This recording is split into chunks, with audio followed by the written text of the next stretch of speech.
হাদিস হযরত মাওলানা মুফতি মুজিবুর রহমান চলমান অধিবেশনের সভাপতিত্ব করবেন মাতিউরা মাদ্রাসার মুহতামিম হযরত মাওলানা আবুল কাসিম সাহেব। আলোচনা নিয়ে আসছেন হযরত মাওলানা মুফতি মুজিবুর রহমান সাহেব, জামিয়া মাদানিয়া আঙ্গুরা মোহাম্মদপুর। হুজুরকে তার গুরুত্বপূর্ণ আলোচনা পেশ করার জন্য আহলে মাহফিলের পক্ষ থেকে অনুরোধ করছি।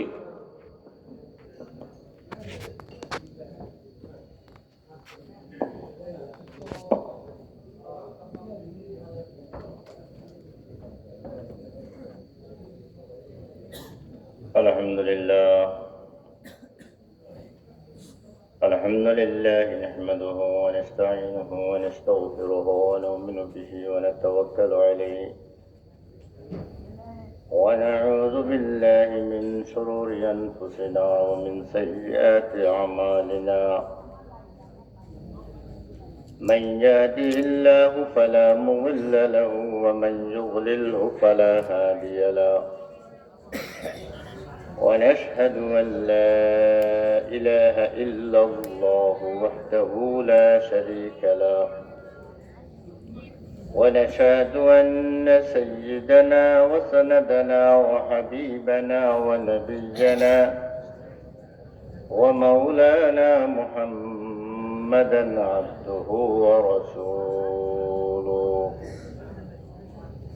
صلى الله تعالى عليه وعلى آله وأصحابه وبارك وسلم.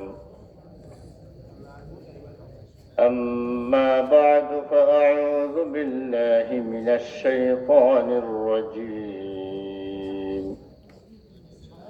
بسم الله الرحمن الرحيم. يا بني آدم قد أنزلنا عليكم لباسا يواري سوآتكم وريشا ولباس التقوى ذلك خير.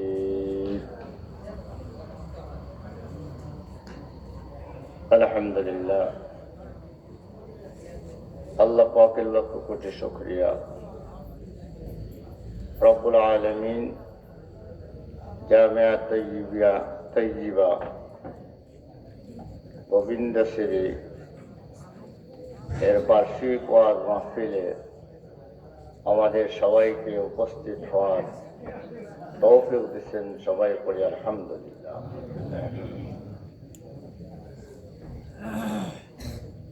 ওয়াজ মাহফিল আসলে যে উদ্দেশ্য করা হয়,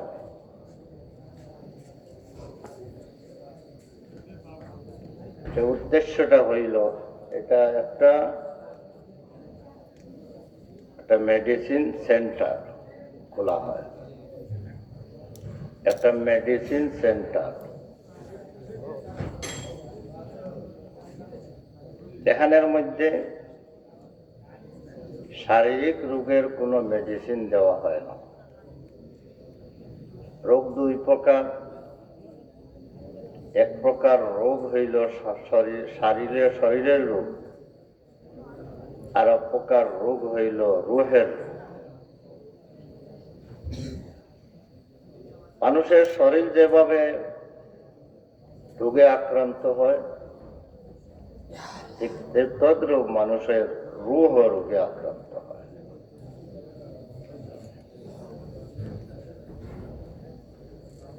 রোহ রোগে আক্রান্ত হইয়া, রোহ যখন রোহ জগতে ছিল, বিলকুল কোন ধরনের তার মধ্যে রোগ ছিল না। কিন্তু দুনিয়াতে মানুষের বডির ভিতরে ঢুকিয়া আসার পর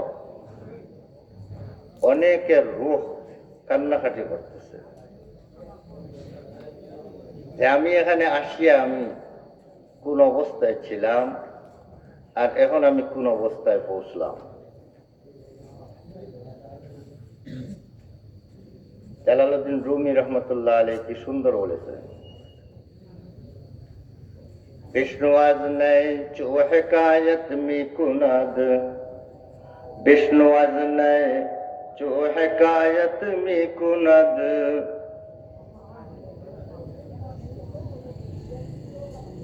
আরে শুনো তোমরা, পাশে কি আওয়াজ দিতেছে? সে তার রূহের ভিতরের যে রোগ হয়েছে সেই রোগের কারণে সে চিৎকার করতেছে। সে বলতেছে আজ নফিরম মর্দাজন নালিদাম, আমার এই কান্দনের আওয়াজে এগুলা যদি মানুষ শুনতো তাহলে পুরুষ মহিলা সবাই আমার সাথে একসাথে কাঁদিত।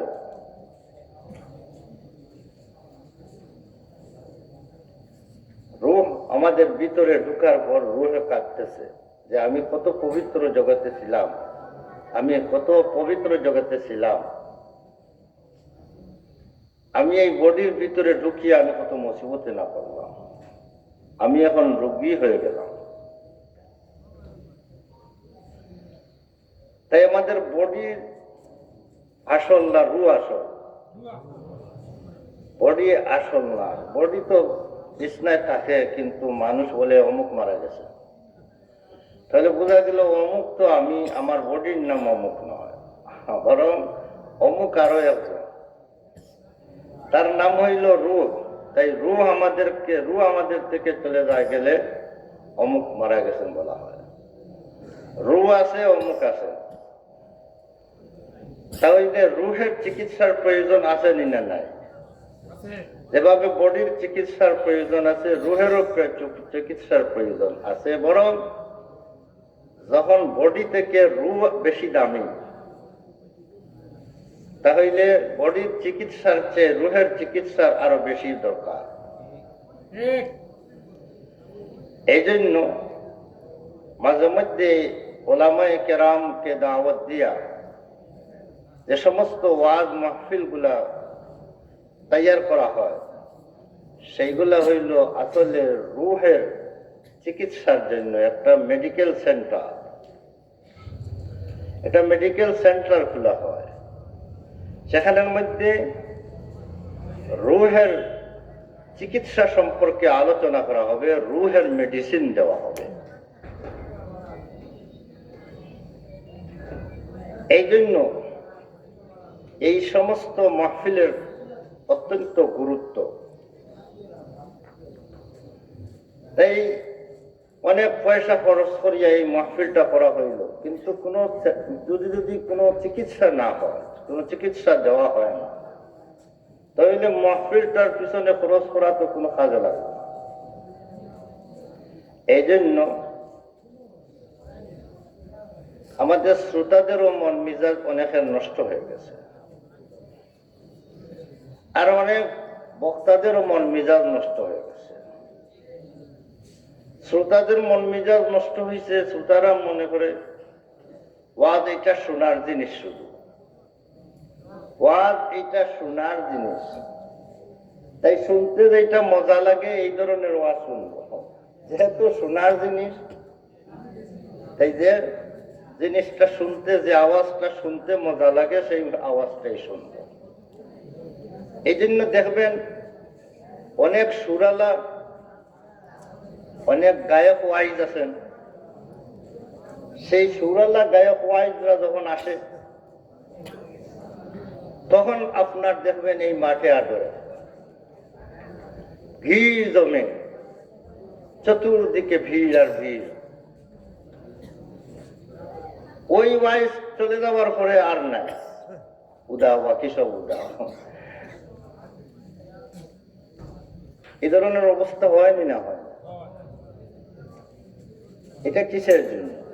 সুর না শুনলে মাহফিলে বসতে মনে চায় না, সুর না শুনলে মাহফিলে বসতে চায় না, সুর এমন একটা বদমিজাজ হয়েছে এখন বর্তমান সময়ের সুর, মানুষের তবিয়ত এত নষ্ট হয়েছে। হায় হায়, কেন এত নষ্ট হইল?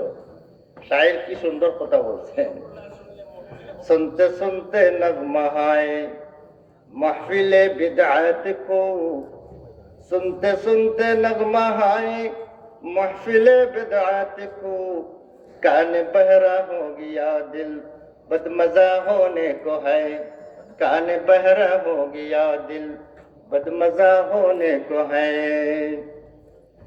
अरे खराब आवाजगुला सुनते सुनते, नाजायज आवाजगुला सुनते सुनते, গানের আওয়াজ শুনতে শুনতে, বাঁশির আওয়াজ শুনতে শুনতে, বাজনার আওয়াজ শুনতে শুনতে এখন কান এমন ভাবে ভর্তি হয়ে গেছে যে এখন এই কানের ভিতরে আর বাজনা আর আর গানের আওয়াজ ব্যতীত আর কোনো আওয়াজই তার কাছে পছন্দ লাগে না।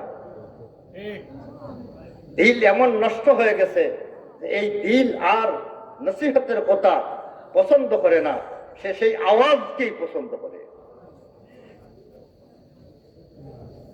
এই সেই আওয়াজের বাজারে আজকে ওয়াজের মাহফিলকে নষ্ট করে ফেলছে, যার কারণে অনেক শ্রোতারা অপেক্ষা করে আওয়াজি হুজুর আসতেছে, ওয়াজি হুজুর নাই, আওয়াজি হুজুর আসতেছে। আওয়াজি হুজুর আসলে এই সময় কিন্তু মাহফিলে আর ধরবে না।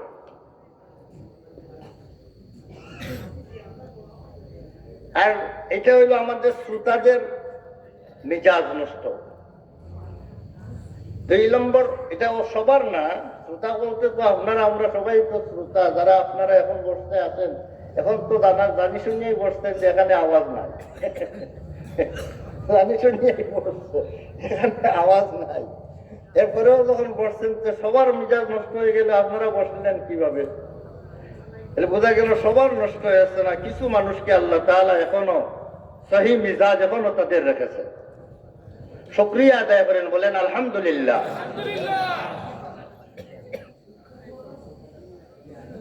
আর কিছু সংখ্যক ওয়াইজদের, আমাদের বক্তাদেরও মিজাজ নষ্ট হয়ে গেছে। শ্রোতারা যখন আওয়াজ না দিলে আসে না, বসে না, তাহলে জুত করি যাতে আওয়াজটা দেই, যাতে শ্রোতারা আসিয়া ভিড় জমায়। আমি একজন ওয়াইজকে ফোন করে বললাম, উনি খুবই চেষ্টা করতেছেন কয়েক বছর থেকে হিজবে আলাইকে উনাকে দাওয়াত দেওয়ার জন্য।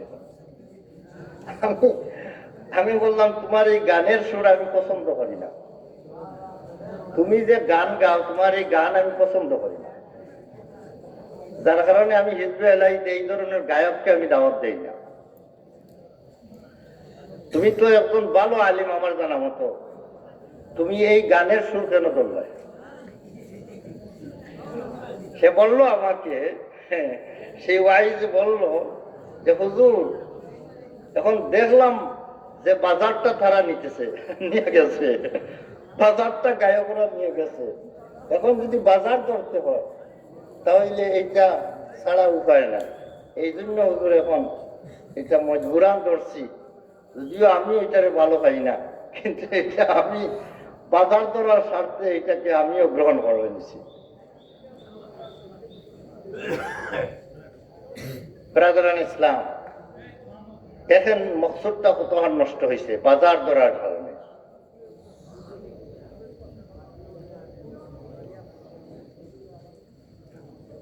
ওই ধরনের আরেকজন ওয়াইজ আছেন যারা আগামী বছরের দাওয়াতটা কনফার্ম করিয়ে যাতে যাওয়া যায় এইটার চিন্তায় ওয়াজ করে, যাতে এমন কোনো কথা বলবেন না যার কারণে কেউ নারাজ হয়ে যায়। যদি কেউ নারাজ হয়ে যায় আগামী বছর, জিম্মাদাররা যদি নারাজ হয়ে যায় আগামী বছরের দাওয়াত হবে না। যে আগামী বছরের দাওয়াতের চিন্তা করিয়া কোন কথাটা বললে কেউ নারাজ হয় না, এমন কিছু মজা মজা কিছু আলোচনা গল্প টল্প বলিয়া যদি চলিয়ে দেওয়া যায় তাহলে আগামী বছর দাওয়াত কনফার্ম হবে। এটা হইল শ্রোতাদের, কিছু শ্রোতা, সব কিছু ওয়াইজ, কিছু বক্তাদের মিজাজ। এখনো কিছু হকপরস ওলামায়ে কেরাম পৃথিবীতে আছেন না নাই? কিছু হকপরস ওলামায়ে কেরাম দুনিয়াতে না থাকলে তো দুনিয়াই টিকবে না। দুনিয়া তো টিকতেছে কিছু হকপরস ওলামায়ে কেরামের কারণে। দুনিয়াতে যতদিন পর্যন্ত এই হকপরস ওলামায়ে কেরাম থাকবেন ততদিন পর্যন্ত দুনিয়া কায়েম থাকবে। যে সময় দুনিয়াতে কোনো হক পরস্ত উলামায়ে কেরাম থাকবেন না, তখন এই দুনিয়া আল্লাহ পাককে ধ্বংস করে দিবেন, কিয়ামত হয়ে যাবে। মানুষের মিজাজ, মানুষের তবিয়তের রেয়াত করে না। হক যেটা আছে এটা বলবোই। মানুষ খুশ হোক বেজার হোক এতে আসে যায় না আমার। আমি আমার জিম্মাদারি আদায় করব। আমি আমার দিনের দায়িত্ব, আল্লাহর পক্ষ থেকে, রসুলের পক্ষ থেকে যে দায়িত্ব আমাকে দেওয়া হয়েছে সেই দায়িত্ব আমি আদায় করব। এতে মানুষ পছন্দ করুক আর না করুক এতে কিছু আসে যায় না। দাওয়াত দেওয়া হোক আর না দেওয়া হোক, দাওয়াত আগামী বছরের থাকুক আর ক্যান্সেল হোক, এতে কোনো আসে যায় না। এই ধরনের কিছু ওয়াইজগুলো আছেন পৃথিবীতে, আল্লাহ রাখছেন। আল্লাহ পাক কিয়ামত পর্যন্ত এই ধরনের মানুষ যতদিন পর্যন্ত থাকবেন কিয়ামত টাইম হবে না। আর যখন এই ধরনের ওয়াইজ দুনিয়া থেকে শেষ হয়ে যাইবে, সবই বাতাসের বাইলে আওয়াজ কোনেওয়ালা হয়ে যাইবে।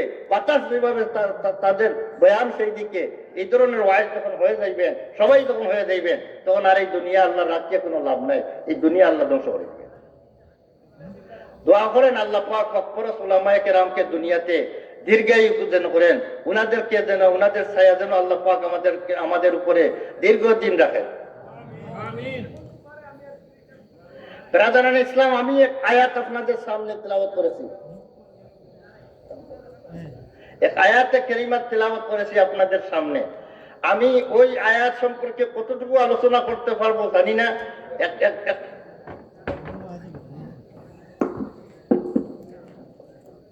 সম্মানিত দেশবাসী, বিশেষ করে আমার পিন্ডালের বাহিরে মাদ্রাসার বিল্ডিং এবং পিন্ডাল সংলগ্ন আসলে যারা আমরা অবস্থানরত, আপনারা দৃষ্টি আকর্ষণ করিয়া আমি অনুরোধ জানাইয়া, মহফিলে যদি আমরা আসলে জলসাত আওয়া উদ্দেশ্য ইয়ে থাকে, বহার উদ্দেশ্য থাকিয়া থাকে, দায়িত্বশীল ছাড়া, জিম্মাদার ছাড়া বাহিরে যারা আমরা আছি, আমি অনুরোধ করিয়া আপনারা পিন্ডালের ভিতরে উৎকা। আর দায়িত্বশীল যারা আপনারা এখানে আসেন, মহফিল এইভাবে আওয়াজ হয়, তার কারণে আসলে আওয়াজ শুনতে অসুবিধা হয়। জানি না বাইরে কারা আছেন, গ্রামবাসী সহ যারাই আছেন, আমি আপনারা অনুরোধ জানাইয়া মহফিল আসলে আসিয়া বহার চেষ্টা করুক। আর এখান থেকে যে উজর থাকিয়া তাকে মেহরবানি করিয়া আওয়াজটা বন্ধ করিয়া আপনারা থাক।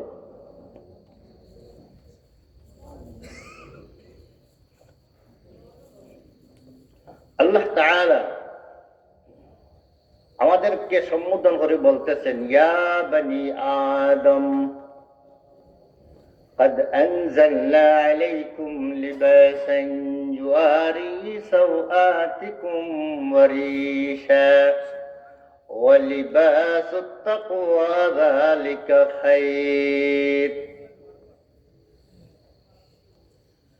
আমাদেরকে আল্লাহ তাআলা বনি আদম বলে সম্বোধন করতেছেন, হে মানব সন্তান। দুনিয়ার সকল মানুষকে আল্লাহ পাক মানব সন্তান, আদম সন্তান বলে আমাদেরকে সম্বোধন করতেছে।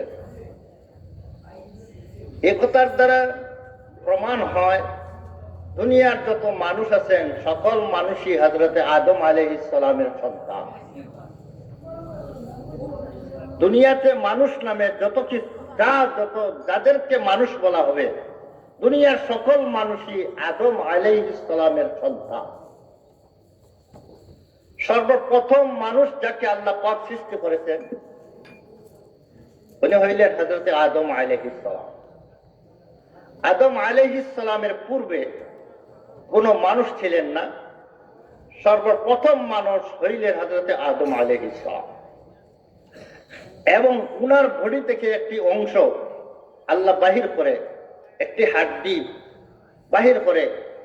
ওই হাড্ডিকে আল্লাহ তাআলার কুদরত দিয়ে বডি থেকে একটি অংশ বাহির করে, ওইটাকে আল্লাহর কুদরত দিয়ে অপর একটি বডি বানাইয়া ওর নাম দিলেন বিবি হাওয়া।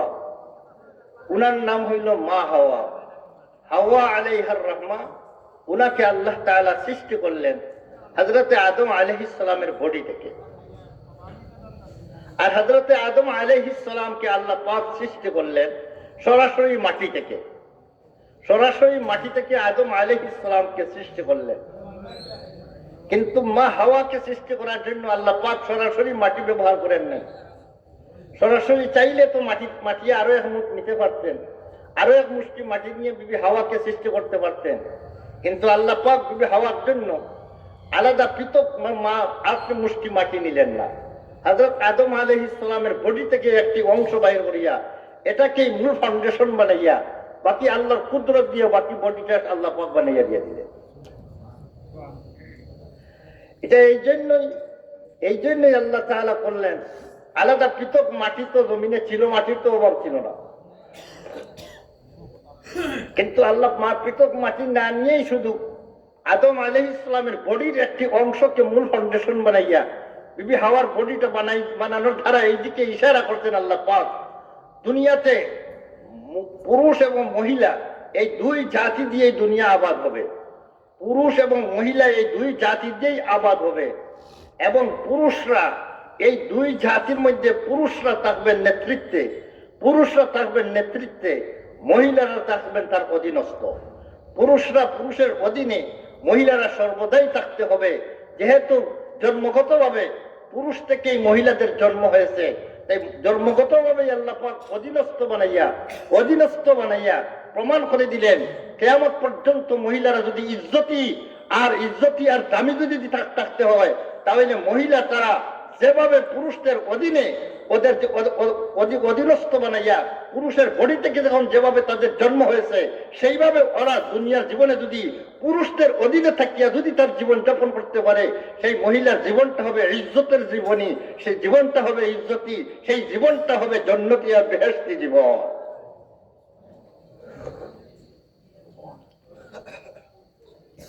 দুনিয়াতে মহিলারা স্বাধীন থাকতে পারবে না, পুরুষদের অধীনে থাকতে হবে। স্বাধীন থাকতে পারবে না, পুরুষদের অধীনেই চলতে হবে। স্বামীকে রাজি খুশি করিয়া বিবাহের আগে বাপের অধীনে থাকতে হবে, বাপের অধীনে চলতে হবে, বাপের নিয়ন্ত্রণে চলতে হবে। বিবাহের পরে স্বামীর অধীনস্থ হইয়া চলতে হবে। বা যার স্বামীকে রাজি করিয়া যদি এই দুনিয়া থেকে মহিলারা যাইতে পারে, রাজি খুশি করিয়া যদি যাইতে পারে, সেই স্বামীর উপরে নবী করিম সাল্লাল্লাহু আলাইহি ওয়াসাল্লাম ফরমান ইন্না রিজার রাব্বি ফি রিজার যাওজে ওয়া সাখাতার রাব্বি ফি সাখাতিজ যাওজে। স্বামীর সন্তুষ্টিতে আল্লাহর সন্তুষ্টি, স্বামীর অসন্তুষ্টিতে আল্লাহ পাকের অসন্তুষ্টি। তাই সমস্ত মহিলাদেরকে, দুনিয়ার যত মহিলা আছেন সকল মহিলাদেরকে আল্লাহ জন্ম থেকেই তাদেরকে সবক নেওয়ার জন্য আল্লাহ আদম আলাইহিস সালামের বডি থেকে তাদেরকে সৃষ্টি করিয়া প্রথম দিনই সবক দিয়ে দিলেন, তোমাদের সারাটা জীবনই তোমরা চিন্তা করতে হবে। তোমরা স্বাধীনতার চিন্তা করলে হবে না, তোমাদেরকে পরাধীন বানাইয়া সৃষ্টি করা হয়েছে। তোমরা পরাধীন থাকবে, স্বামীর খেদমত করিয়া তোমাদের বাপের অধীনে থাকবে বিবাহর আগ পর্যন্ত। বিবাহর পরে আর তোমাদের স্বামীর অধীনস্থ হইয়া চলতে হবে। তবে একটা কথা হইল, স্বামী যদি আল্লাহর হুকুমের বিরুদ্ধে যদি কোনো আইন, যদি কোনো কথা যদি বলে, কোনো হারাম কাজের যদি হুকুম দেয়, সেই কথা মানতে পারবে না। তাছাড়া স্বামী যদি কোনো হারাম কাজের হুকুম দেয় না, তাহলে এই মহিলা স্বামীর হুকুম মানিয়া চলা মহিলার উপর ফরজ।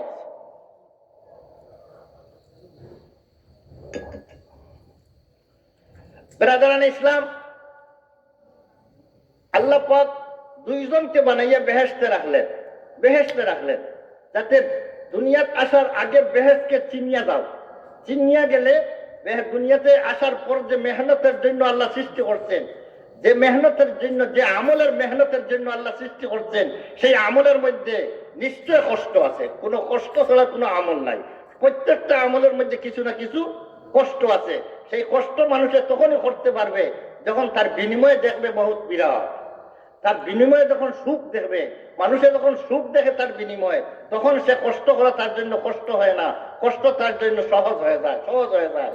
এই জন্য তো আপনারা দেখেন, ওই যে সময় আপনারা যারা বরুক্ষেত করেন, করতে হইলে আপনার জমিনের মধ্যে, পানির মধ্যে, আর ঠান্ডার মৌসুমে পুষ মাঘ মাসের মধ্যে বরুক্ষেত করেন। তাই বরুক্ষেত করতে সময় পুষ মাঘ মাসের মধ্যে যে সময় মূল ঠান্ডার সময়, এই সময় পানিতে গিয়া ওইটা রোপণ করতে হয়। সেই ঠান্ডার অবস্থাতে পানির মধ্যে থাকিয়া ওই ক্ষেতটা করতে হয়। ওই যে ঠান্ডার মধ্যে যে সময় আপনি রাস্তা দিয়ে চলতেছেন, সেই সময় শুটকুটা গিয়ে আপনার শরীরের মধ্যে ঠান্ডা লাগতেছে, কিন্তু ওই সময় দেখেন আপনি একজন মানুষ ঠান্ডার মধ্যে সে রোপণ করতেছে, তার কি ঠান্ডা লাগে না? তার কি ঠান্ডা নাই? আপনার শরীরে ঠান্ডা লাগে, তার শরীরে কি ঠান্ডা লাগে না?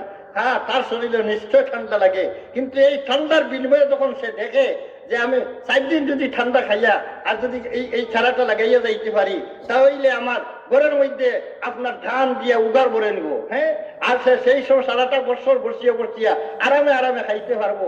4 দিনের কষ্টের ফলে সারাটা বছর আমার আরামে যাবে। তখন তার এই কষ্ট, এটা কষ্ট তার মনে লাগে না। কষ্ট যদিও হয়, কষ্ট এটা তার কষ্ট মনে হয় না। সুখ, তার লম্বা সুখ যখন তার সামনে থাকে, তখন সেই কষ্ট তার কষ্ট অনুভব হয় না। আল্লাহ পাক আদম আলাইহিস সালাম এবং বিবি হাওয়াকে দুনিয়াতে পাঠাইবার আগেই জন্মগতভাবে প্রথমে যদি আল্লাহ দুনিয়াতে পাঠাইয়া দিতেন, বানাইয়ে দুনিয়াতে পাঠাইয়া দিতেন, তাহলে এই আপনার বেহেশত দেখলেন না। কোন নিয়ামত গুলো পাবেন, দুনিয়াতে আসার পরে এই দায়িত্বটা আদায় করলে কত বড় নিয়ামতের মালিক হবেন, কত সুখের শান্তির মালিক হবেন, এই কথাটা উনাদেরকে অনুভব না করে যদি পাঠানো যায়, তাহলে ওই বেহেশতা ওই আমলের মধ্যে এত মজা লাগবে না, যত মজা দেখিয়ে আসার পরে যে মজা লাগবে। বলতে পারেন যে ওহীর মাধ্যমে আল্লাহ জানাইবেন, এই যেভাবে আমাদেরকে জানাইছেন যে আমল করলে বেহেশত পাবে, বেহেশতের মধ্যে এই আছে সেই আছে, আযাতুল ইবাদিয়াস সালিহিন মা লা আইনুন রাআত ওয়ালা উযুনুন সামিআত ওয়ালা খাতারা আলা কলবি বাশার। বেহেশতের বয়ান রাসূল করিম সাল্লাল্লাহু আলাইহি দিবেন, নিয়ামতের কথা দিবেন আমাদের। আমরা তো পাইছি ওহীর মাধ্যমে, আমরা ইলমুল ওহীর মাধ্যমে আমরা এগুলা পাইছি। কিন্তু পাইলেও বেহেশত দেখিয়া আর নবীর কথা শুনিয়া এই দুইটাও একই, দেখার মাধ্যমেও একই হাসিল হয় আর নবীর কথার মাধ্যমেও একই হাসিল হয়। কিন্তু দেখার মাধ্যমে যে একই হাসিল হয়, শুধু শোনার মাধ্যমে এই একই নয়, একইনের মধ্যে ব্যবধান আছে। এই জন্য তো ইব্রাহিম আলাইহিস সালামকে আল্লাহ যখন বললেন, আওয়ালাম তুমিন, তুমি কি আমি মুর্দা জিন্দা করতে পারবো, এটা কি তুমি ঈমান রাখো না, এটা বিশ্বাস করো না? বলে হ্যাঁ বলা, আমি বিশ্বাস করি, কিন্তু ওয়ালাকিন লিয়াতমাইন্না কলবি, আমার ইতমানার কলবের জন্য আপনি কিভাবে বানান, আমি এটা দেখলে মনের মধ্যে আরো প্রশান্তি হাসিল হবে। ব্রাদারান ইসলাম, আদম আলাইহিস সালাম বিবি হাওয়াকে বেহেশতের মধ্যে রাখিয়া আল্লাহ কিছুদিন রাখিয়া বেহেশতের নাজ ও নিয়ামত খাওয়াইয়া, না বেহেশতের নাজ ও নিয়ামতের মধ্যে ডুবাইয়া রাখিয়া, এরপরে আল্লাহ তাআলা উনাদের দায়িত্ব আদায়ের জন্য জমিনে উঠাইয়া দিলেন। এরপর থেকে সন্তানাদি জন্ম নেওয়া আরম্ভ হইল। দুনিয়াতে আসার পরে জন্ম, যদি বেহেশতের মধ্যে কতদিন থাকছেন এটা সহিভাবে কোন তাফসীরের কিতাবের মধ্যে নাই, যে কতদিন থাকছেন এটা সহিভাবে বলা যাবে না। কত বছর থাকছেন, কত হাজার বছর থাকছেন, এটা আল্লাহই জানে। উনাকে রাখছেন, উনাকে রাখার পর আল্লাহ পাক জমিনে পাঠাইলেন। জমিনে পাঠানোর পর যতদিনও বেহেশতের মধ্যে থাকেন না কেন, স্বামী স্ত্রী তো সেখানে ছিলেন। স্বামী স্ত্রী বিবি হাওয়া এবং আদম আলাইহিস সালাম দুজন তো কি ছিলেন, বেহেশতে ছিলেন।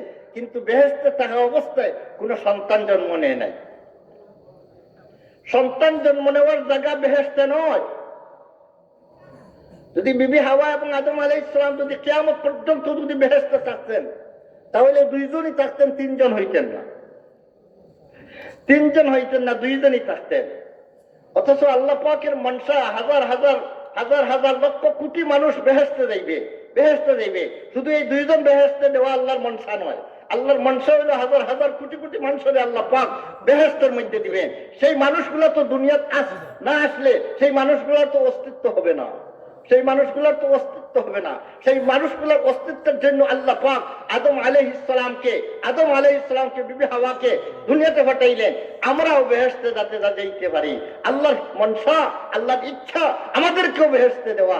সেই কোটি মানুষকে আল্লাহ বেহেশতে দেওয়ার জন্যই আল্লাহ আদম আলাইহিস সালাম বিবি হাওয়াকে দুনিয়াতে পাঠাইলেন। যারা কিছু মানুষ দুঃখিত, আদম আলাইহিস সালাম হায় রে হায়, আল্লাহ নিষেধ করলেন ওই গাছের ফল খাইও না, কেন বললেন আর কেন খাইলেন? ভুলেই খাইছেন, কেন বললেন কেন খাইলেন? হায় রে হায়, যদি বলতেন না খাইতেন না, তাহলে আমরা তো বেহেশতে থাকতাম, আর এই দুনিয়ার যন্ত্রণা আমাদেরকে পাইতো না। মনে মনে কত আশা করি বলছে আমরা বেহেশতে থাকতাম, আদম আলাইহিস সালামের তো ফলটা খাইয়ে আমাদেরকে বিপদ ভালোইলেন। বেরাদার ইসলাম, আদম আলাইহিস সালাম ফল খাইছেন, এটা তো ভুলছেন। উনাকে আল্লাহ বুলাইয়া দিছেন, আল্লাহ হুকুম বুলাইয়া দিছেন, নিষেধ দিছেন এটা বুলাইছেন, আল্লাহ বুলাইছেন। আর বুলাইয়া ফল খাওয়াইয়া জমিনে আল্লাহ পাঠাইছেন, আল্লাহ পাঠাইছেন এটা আমাদের জন্য, আমাদের ফায়দার জন্য দুনিয়াতে পাঠাইছেন। কারণ দুনিয়াতে যদি উনি আসতেন না, কোনো সন্তানের জন্ম হইতো না, কোনো সন্তানের জন্ম হইতো না। বেহেশতের মধ্যে হাজার হাজার কোটি কোটি বছর মানুষ থাকবে, যারা বেহেশতে যাইবে। দুনিয়া বেহেশতের হুর গুলা আল্লাহ তাআলা বেহেশতীদেরকে আল্লাহ তাআলা একদম নিম্নমানের বেহেশতী যারা হবে তাদের জন্য আল্লাহ তাআলা ৭২ জন হুর দিবেন, একজন হুর। আর যারা উচ্চমানের বেহেশতী তাদের তো হিসাবই নাই, উন্নত মানের বেহেশতী তাদের হিসাবই নাই। একজন হুর এত সুন্দর যে ৭০ পল্লা ড্রেস ওনাদের গায়ে পড়া সত্ত্বেও ওই পায়ের গুদার মধ্যে পায়ের নলার গুদার নলার ভিতরে যে গুদা আছে, সেই গুদা ওই ৭০ পল্লা কাপড়ের বাহির থেকেও দেখা যাইবে।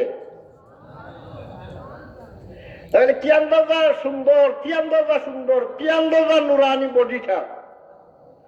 এই ধরনের ৭২ জন হুর দিবেন স্ত্রী হিসাবে বেহেশতীকে উপভোগ করার জন্য দিবেন আল্লাহ তাআলা। আর দুনিয়ার জগতে যে মহিলাকে নিয়ে যদি বিবাহ করিয়া থাকেন, দুনিয়ার জগতে যে মহিলাকে নিয়ে আপনি জিন্দেগি করছিলেন, সেই মহিলাকে যদি ইমানের অবস্থায় যদি সেই মহিলা যদি মারা যান, তাহলে আপনার কাছে আল্লাহ তাআলা সেই মহিলাকেও পৌঁছাইয়া দিবেন। বেহেশতের মধ্যে দুনিয়ার সেই মহিলাকে নিয়ে একজন পুরুষ দুনিয়ার সেই মহিলাকেও নিয়ে বেহেশতে থাকবে।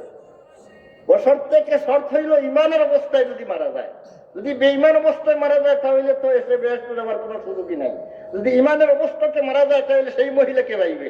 কিন্তু সেই মহিলা এত সুন্দর, হাদিসের মধ্যে আছে সেই মহিলাকে এত সুন্দর আল্লাহ বানাইয়া দিবেন যে ওই ৭২ জন হুর যাদেরকে আল্লাহ বেহেশতের মধ্যে স্থান, ওই বেহেশতের খেদমতের জন্য যে হুর দিছেন, এই হুর থেকেও আরো বেশি সুন্দর বানাইয়া আল্লাহ পাক ওই দুনিয়ার জগতের স্ত্রীকে আল্লাহ দিয়া দিবেন সেই বেহেশতি পুরুষকে। তখন সেই হুরদের রানী হয়ে যাইবেন উনি, হুরদের রানী হয়ে যাইবেন উনি। তাহলে দুনিয়ার বেহেশতের মধ্যে তো ওই হুর এবং বেহেশতি সেই মহিলাকে পাইলেন। হওয়ার পরে ওদের সাথে একজন বেহেশতি ব্যক্তি তার শাহওয়াত, তার খাহিশ মিটাইবে, তার খাহিশকে পুরা করবে, শাহিদ পুরা করবে। দুনিয়ার মধ্যে বেহেশতের মধ্যে একজন পুরুষ যাদেরকে বেহেশত আল্লাহ দেওয়া হবে, দুনিয়ার ১০০ জন পুরুষের মর্দামি শক্তি তাকে দেওয়া হবে। দুনিয়ার ১০০ জন পুরুষের কুওয়াতে মর্দামি শক্তি দুনিয়ার ১০০ জন পুরুষকে বেহেশতের একজন পুরুষকে দেওয়া হবে। সেই পুরুষ বেহেশতের মধ্যে যাওয়ার পরে নিজের দুনিয়ার স্ত্রীও ভাইল, হুরদেরকেও ভাইল, কিন্তু আজীবন বেহেশতের মধ্যে থাকবে, একটা বাচ্চা জন্ম নিবে না। তাহলে বোঝা গেল বেহেশতের মধ্যে বাচ্চা জন্ম হওয়ার কি নাই, জায়গা নাই।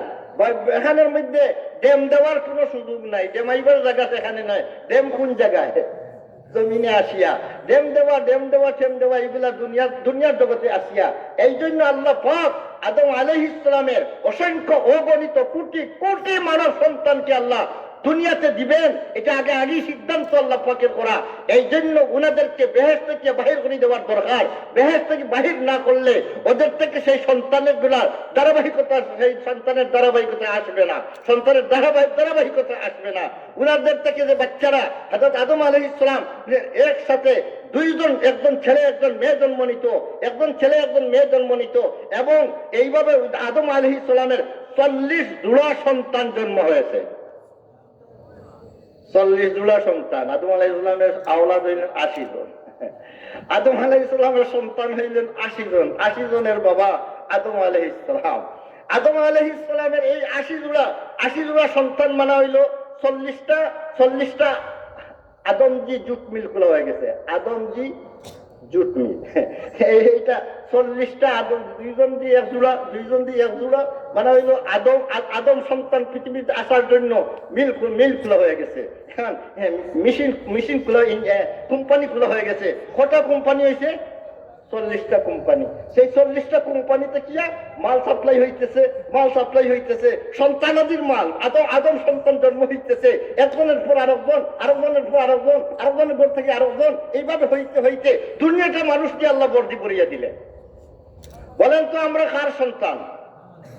আমার এই আলোচনার মূল গরজ হইল আমরা কার সন্তান? আদম আলাইহিস সালামের সন্তান। আমাদের আব্বা হইলেন আদম আলাইহিস সালাম, মা হইলেন বিবি হাওয়া, মা আলাইহির রাহমা, উনি হইলেন আমাদের মা।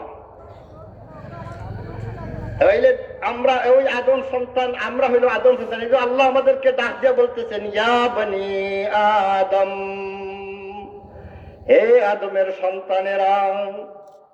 দুনিয়ার সকল মানুষকে আল্লাহ তাআলা আদম সন্তান বলে ডাক দিতেছেন।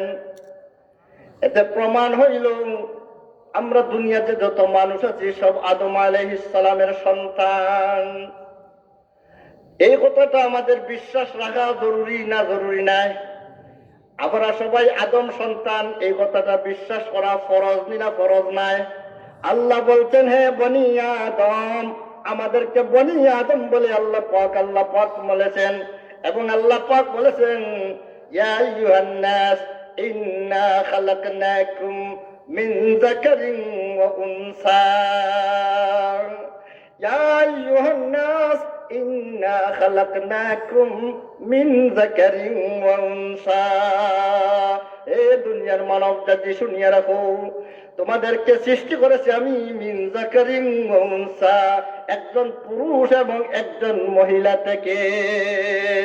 একজন পুরুষ এবং মহিলা হইলেন তোমাদের মূল পার্স হইলেন ওনার থেকে একজন থেকে আরেকজনের পর থেকে পড়ছে সিলসিলা জারি হয়ে গেল। তাহলে যারা বিশ্বাস করে না মানব জাতিকে মানবের মূল সন্তান, মানুষের সন্তান আমরা বিশ্বাস যারা করে না, যারা বলে আমরা বানরের সন্তান, মানুষ জাতি হইল বানরের সন্তান, আমাদের আদি পিতা হইলেন মিস্টার বানর। বলেন তো যারা মিস্টার বানরের সন্তান ওরা কি মুসলমান? যারা বানরের সন্তান বলি তাদেরকে বিশ্বাস করে ওরা কি মুসলমান? ওরাকে মুসলমান বলা যায় না, ওরা কাফির। আল্লাহ বলতেছেন, ইয়া বনি আদম, হে আদম সন্তান। ওরা যদি বলে আমরা হইলাম বানরের সন্তান, তাহলে ওরা আল্লাহর কালামকে বিশ্বাস করলো না। আল্লাহর কালামকে যারা বিশ্বাস করবে না তাদের ঈমান থাকে না, তারা বেঈমান কাফির। কিন্তু ওই যারা বলতেছে সেরাও তো আদমের সন্তান হইয়া এই ধরনের কুফরি মন্তব্য করতেছে, সর্বপ্রথম বড় কাফির যে কাফির এই কথাটা বলছে সেই কাফিরটার নাম হইল মিস্টার ডারউইন। ডারউইন ওই বড় বৈজ্ঞানিক ডারউইন। হ্যাঁ, আইয়ের ক্লাসে বিয়ের ক্লাসে পড়ানো হয়, বিজ্ঞান পড়া হয়। সেই বিজ্ঞানের মধ্যে আপনার ডারউইনের মতাদর্শ পড়ানো হয়। বিজ্ঞানের মধ্যে মিস্টার ডারউইনের মতাদর্শ পড়ানো হয়। সেই মতাদর্শ পড়িয়া মুসলমানের বাচ্চারা মুসলমানি ত্যাগ করে ডারউইনের কথা যারা বিশ্বাস করবে ওরা মুসলমানি ত্যাগ করে দিল। ডারউইন বলে মানুষের মূল হইল বানর, আর বানর থেকে ওর লেজ খসে পড়িয়া হয়ে গেছে মানুষ। এই ডারউইনের কথা বিশ্বাস করবে কখন? যখন তার ভিতরে কোরআনের ইলম থাকবে না, তখন তার মধ্যে কি থাকবে না? কোরআনের ইলম যখন তার ভিতরে থাকবে না, তখন সে ডারউইনের কথা বিশ্বাস করবে। বলবে এত বড় বৈজ্ঞানিক বলছে, কথা তো এমনি মিথ্যা হবে না। আমি বৈজ্ঞানিকদেরকে বেজ্ঞানী বলি, বেজ্ঞানী। এরা বৈজ্ঞানিক যারা কোরআন হাদিস সম্পর্কে অজ্ঞ, তারা কোনো জ্ঞানী হইতে পারে না, আসল জ্ঞানী হইতে পারে না। আরে পশু পঙ্খির মধ্যে কত বৈজ্ঞানিক আছে, পশু-পঙ্খির মধ্যে কত যত বড় বড় বৈজ্ঞানিক দেখছেন, ইঞ্জিনিয়ার পাখি। আপনার ওই গাছের মাথার মধ্যে আপনার বাসা বাঁধে, বা মাথার মধ্যে বাসা বাঁধে। হায় ফিরিলার বাসা দেখছেন, খেয়ে শিখাইয়া দিল এই বিজ্ঞানটা তাকে, যার ভিতরে পানিও ঢুকে না, এমন সুন্দর মৃত্যু মানে তাকে সেখান থেকে ছিড়িয়ে ফেলাইতে পারে না, এমন বৈজ্ঞানিক, সেই বৈজ্ঞানিক। আর কত ধরনের পাখির মধ্যে পশু পঙ্খির মধ্যে আল্লাহ বৈজ্ঞানিক সৃষ্টি করছেন। তারাও তো জ্ঞান রাখে, অনেক জ্ঞান আল্লাহ তাদেরকে দিয়েছেন। যে জ্ঞানীর ভিতরে, বৈজ্ঞানিকের ভিতরে কোরআন হাদিস নাই, তাকে আমি বলি বেজ্ঞানী। এখন ওই বৈজ্ঞানিককে যারা বিশ্বাস করলো যে আমাদের আদি পিতা বানর, আমাদের তো এইটার বইতেও তো চলে আসছিল, আন্দোলনের মাধ্যমে এটা সরছে। হ্যাঁ, হায় মুসলমানের বাচ্চাদেরকে ধ্বংস করার চেষ্টা, উপরে তো সব যাইতে পারে না, আইএবিতে যাইতে তো অনেক শেষ হয়ে যায়, এগুলা তো নষ্ট হওয়ার সুযোগ আছে না। আইএবিতে গেলে যারা আছে ওদের পালা নষ্ট হওয়ার পালা আছে, কিন্তু নিচের দিয়ে হাই স্কুলের ভিতরে যদি ঢুকাই দেয় তাহলে তো অনেক বাচ্চা নষ্ট হয়ে যাইবে। এটা ষড়যন্ত্র, মুসলমানদের বাচ্চাদেরকে ধ্বংস করার ষড়যন্ত্র। ভাই, আমাদের সর্বপ্রথম কি শিখতে হবে? আমাদেরকে সর্বপ্রথম, যেহেতু আমরা মুসলমান, সর্বপ্রথম আমাদের জন্য আল্লাহ যে কিতাব নাযিল করেছেন, সেই কিতাবের ইলম কিছু না কিছু হইলেও আমাদের ভিতরে প্রথমে এইগুলা আমাদের ভিতরে কোরআনের ইলম থাকতে হবে। কোরআনের ইলম নিয়ে যদি দুনিয়া শিক্ষার জন্য, যদি উচ্চ শিক্ষার জন্য যান, আর আপনাকে বেলাইনে নিতে পারবেন। হ্যাঁ, এই জন্য তো কি সুন্দর বলেছেন আল্লামা ইকবাল বলেছেন, তুম শৌক সে কলেজ মে পড়ো পার্ক মে ফুলো, তুম শৌক মে কলেজ, আকবর এলাহাবাদী বলেছেন, কি সুন্দর বলেছেন, তুম শৌক সে কলেজ মে পড়ো পার্ক মে ফুলো, जैसे गुब्बारों में उड़ो चरखे पे झूलो, लेकिन एक सकूनत बंदाए अकबर से रहे याद, एक सकूनत बंदाए अकबर से रहे याद, अल्लाह रसूल अपनी हकीकत का ना भूलो।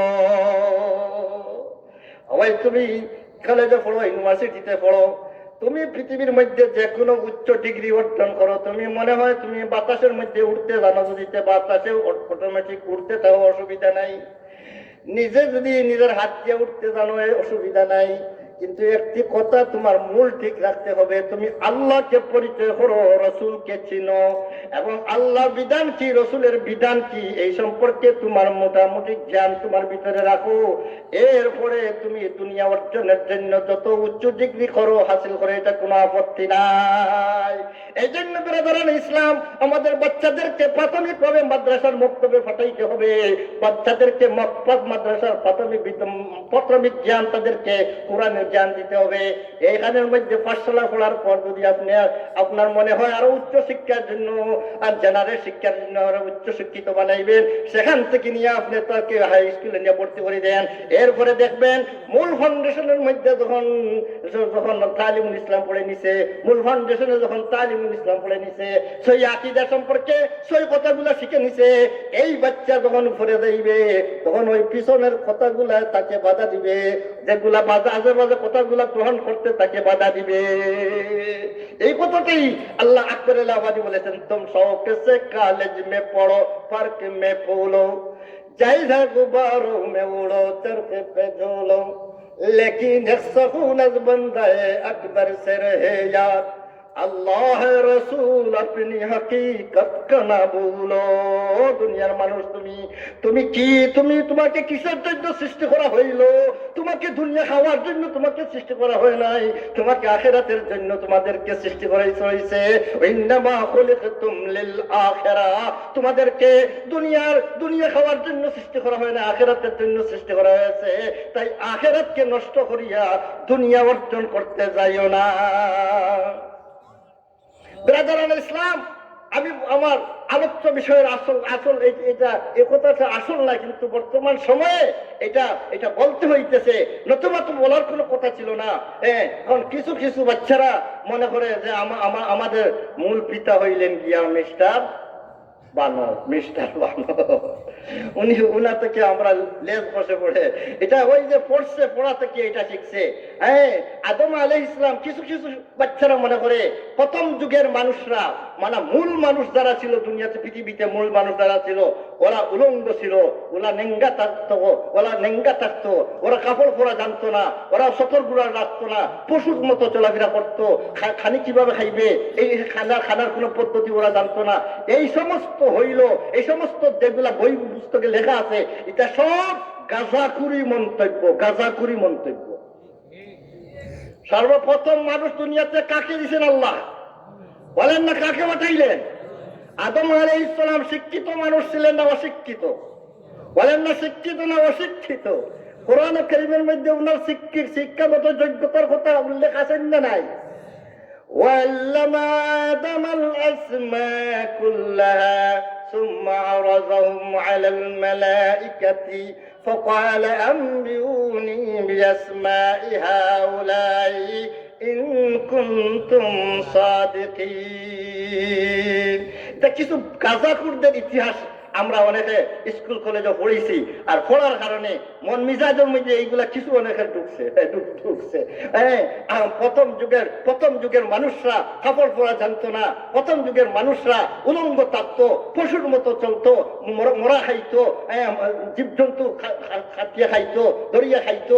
এই সমস্ত যা কিছু অশিক্ষিত ছিল, বলেন তো আদম আলাইহিস সালামকে আল্লাহ দুনিয়ার মধ্যে যত কিছু আল্লাহ দুনিয়ার খলিফা বানাইবেন, দুনিয়ার মধ্যে আল্লাহর প্রতিনিধিত্ব করার জন্য আদম আলাইহিস সালামকে আল্লাহ পাক সিলেক্ট করছেন, নির্ধারণ করছেন। এই জন্য দুনিয়ার মধ্যে যত কিছু লাগবে, দুনিয়ার মধ্যে যত বস্তু আছে, সব কিছুর নাম এবং সব কিছুর কাম, কোনটার নাম কি, কোনটার কাম কি, সব কিছু আল্লাহ শিক্ষা দিলেন আদম আলাইহিস সালামকে বেহেশতে থাকা অবস্থা। তাহলে আদম আলাইহিস সালাম শিক্ষিত না অশিক্ষিত? দুনিয়া সম্পর্কে অশিক্ষিত এবং আখিরাত সম্পর্কে শিক্ষিত। আল্লাহ নবুয়তি দিয়ে কি দ্বারা আখিরাত সাজানো যাইবে, আখিরাত কিভাবে সাজানো যাইবে আল্লাহ ইলমুল ওহীর দ্বারা, ওহীর মাধ্যমে আল্লাহ পাক আদম আলাইহিস সালামকে জানাইয়া দিলেন। দুনিয়া সম্পর্কে শিক্ষিত আদম আলাইহিস সালাম, আখিরাত সম্পর্কেও শিক্ষিত আদম আলাইহিস সালাম। তাহলে আদম আলাইহিস সালাম যখন প্রথম মানব, উনাকে বেহেশতের মধ্যে কাপড় পরানো হয়েছে, বেহেশতে উনি কাপড় পরছেন, এবং দুনিয়াতে আসার পর আল্লাহ পাক উনাকে কিভাবে কাপড় বানাইতে হবে সেইটার শিক্ষা দিয়ে আল্লাহ দুনিয়াতে আদমকে পাঠাইছেন। জমিনের মধ্যে ফসল করে খেত করে খাইতে হবে, কিভাবে জমিনের খেত করতে হবে, এইগুলা আল্লাহ পাক আল্লাহ আদম আলাইহিস সালামকে আল্লাহ শিক্ষা দিলেন। আল্লাহ জমিনের মধ্যে আসার পর হাল চাষ করার জন্য, জমিনে এই সময় কোনো গরু ছিল না, আল্লাহ বেহেশতে কি হাল চাষের জন্য গরু দিয়া দিলেন। আল্লাহ পাক আদম আলাইহিস সালামকে জমিনের মধ্যে ফসল করার জন্য কোনো বীজ ছিল না, বীজের ব্যবস্থা ছিল না। আল্লাহ তাআলা বেহেশত থেকে বীজের ব্যবস্থা দিয়া আদম আলাইহিস সালামের মাধ্যমে ক্ষেত করাইলেন। বলেন তো আদম আলাইহিস সালামকে আল্লাহ শিক্ষা দিলেন, যে আদমকে আল্লাহ শিক্ষা দিলেন, সেই আদম কিভাবে অশিক্ষিত থাকতে পারে? তাই আদম আলাইহিস সালাম শিক্ষিত না অশিক্ষিত? মূল মানুষ আদম, উনি তো শিক্ষিত এবং সভ্য না অসভ্য? হ্যাঁ, তারা বলে অসভ্য ছিল, মূল মানুষগুলোরা অসভ্য ছিল। বলেন তো আদম আলাইহিস সালাম নবী যারা আম্বিয়া কিরাম, যাদেরকে আল্লাহ নবুয়তি দেন, ওদেরকে আল্লাহ দুনিয়ার সবচেয়ে সভ্য জাতির সভ্য মানুষ বানাইয়া দুনিয়ার মধ্যে পাঠান। আল্লাহ যাদেরকে নবী বানান, ওরা দুনিয়ার সবচেয়ে বড় সভ্য হয়ে থাকে। তাহলে যারা বলবে মূল মানুষরা অসভ্য ছিল, ওরা হইল বানরের বাচ্চা। ওরা কার বাচ্চা? বানরের বাচ্চা। বানরের বাচ্চারা তো বলবে যে দুনিয়ার প্রথম মানুষরা ছিল অসভ্য ছিল, অশিক্ষিত ছিল। ঠিক তো কথা, বানর তো অশিক্ষিত ঠিকই আছে, অসভ্য তো জাতি তো তারাই। বানর থেকে যারা শিক্ষিত হয়েছে, সভ্য হয়েছে, তারা তো এটা বলতে পারবে, কিন্তু কোন মুসলমান এই কথা বলতে পারে না। বেরাদারান ইসলাম, আল্লাহ কি বলেন? ইয়া বনি আদম قد أنزلنا عليكم لباسا। হে আদম সন্তান, তোমাদের জন্য আমি পোশাক নাযিল করেছি, আমি পোশাক দিয়েছি। এর অর্থ হলো আমি পোশাক দিয়েছি। قد أنزلنا عليكم لباسا, পোশাক আমি তোমাদের জন্য অবতীর্ণ করেছি। শাব্দিক অর্থ, মতলব হইল তোমাদের জন্য আমি পোশাক দিয়েছি। আমি আল্লাহ তোমাদেরকে পোশাক দিলাম। কিসের জন্য পোশাক দিলাম? তিনটা কাজের কথা, দুইটা কাজ। পোশাকের ফায়দা দুইটা। ইউআরি সাওআতিকুম ওয়ারিশা। প্রথম হইল পোশাকের দ্বারা, পোশাক তোমাদের লজ্জাস্থানকে আবৃত করে রাখবে। তোমরা লজ্জাস্থান, পোশাকের মাধ্যমে তোমাদের লজ্জাস্থানকে ঢাকিয়ে রাখবে। লজ্জাস্থানকে, যে অংশটা খুললে লজ্জা লাগে, যে অংশটা খুললে লজ্জা লাগে, সেই অংশকে লজ্জাস্থান বলে। বলেন তো মানুষের কিছু অংশ এমন আসেনি না নাই যেটা খুললে মানুষের লজ্জা লাগে? মানুষের লজ্জা লাগে, লজ্জা লাগে। আমার অত নাতিন ওই প্যান্ট খুললে না, কারো সামনে এলেন, এই ওই সরম সরম সরম সরম সরম সরম, একমাত্র তার মায়ের নিয়ে পেশাব করাইতে পারে, আর কেউ আছে পেশাব করাইতে পারে।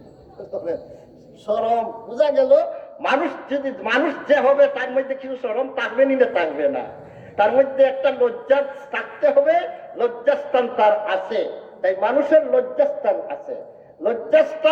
লজ্জাস্থান কিছু কাপড় দিলাম তোমাদেরকে, প্রথম দুইটা ফায়দা করবে কাপড়ের মাধ্যমে, দুইটা ফায়দার জন্য কাপড় দিলাম। একটা ফায়দা হইল ইউআরি সাওআতিকুম, তোমাদের লজ্জাস্থানকে আবৃত করে রাখবে। 2 নম্বর হইল ওয়ারিসা, এবং ওই কাপড় দ্বারা তোমরা রিস আসল রিসের অর্থ হইল পাখির শরীরের মধ্যে যে ডানা থাকে, পাখির মধ্যে যে পর থাকে, সেই পরগুলা হইল তাদের রিস, তাদেরকে রিস বলা হয়। মানুষের বলেন তো, পাখিটার শরীরের মধ্যে যদি রোম থাকে, পাখির শরীরের মধ্যে যদি ডানা থাকে, পর থাকে, তাহলে এই পাখিটাকে দেখলে সুন্দর লাগে না অসুন্দর লাগে? যদি পাখির শরীরটাকে তার পরগুলা যদি আপনি খুলে ফেলেন, তাহলে ওই পাখিটা দেখতে কেমন লাগে? কেমন লাগে? যে একটা পাখির শরীরের মধ্যে যদি রুম না থাকে, তার শরীরের মধ্যে তার মধ্যে যদি পর না থাকে, তাহলে এটাকে যেভাবে বেসুন্দর লাগে,